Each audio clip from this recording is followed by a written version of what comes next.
Incline గని ప్రమాదంలో గాయపడిన కార్మికులను మాజీ మంత్రి కొప్పుల ఈశ్వర్, రామగుండం మాజీ ఎమ్మెల్యే కురుకంటి చందర్ పరామర్శించారు.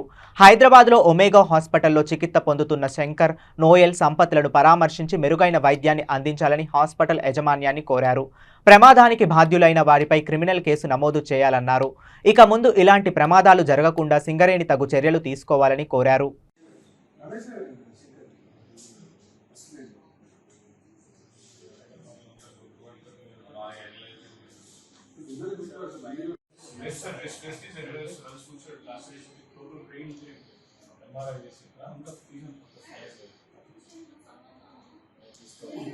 తీసుకుంటే అది కూడా ఏంటంటే ఇప్పుడు ఇన్ని ప్రాబ్లమ్స్ లో స్లోగా మెడిటేషన్ తో మనం రెడీ సెటిల్ దయచేసి ఓకే ఎక్కువ మూమెంట్ చేయడం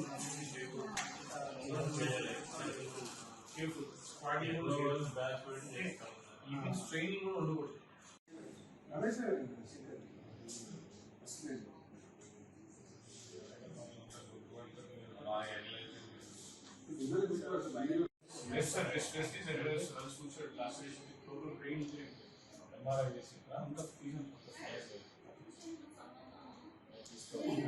తీసుకుంటే అది కూడా ఏంటంటే ఇప్పుడు ఇన్ని ప్రాబ్లమ్స్ లో స్లోగా మెడిటేషన్ తో మనం రెడీ సెటిల్ దయచేసి ఓకే ఎక్కువ మూమెంట్ చేయడం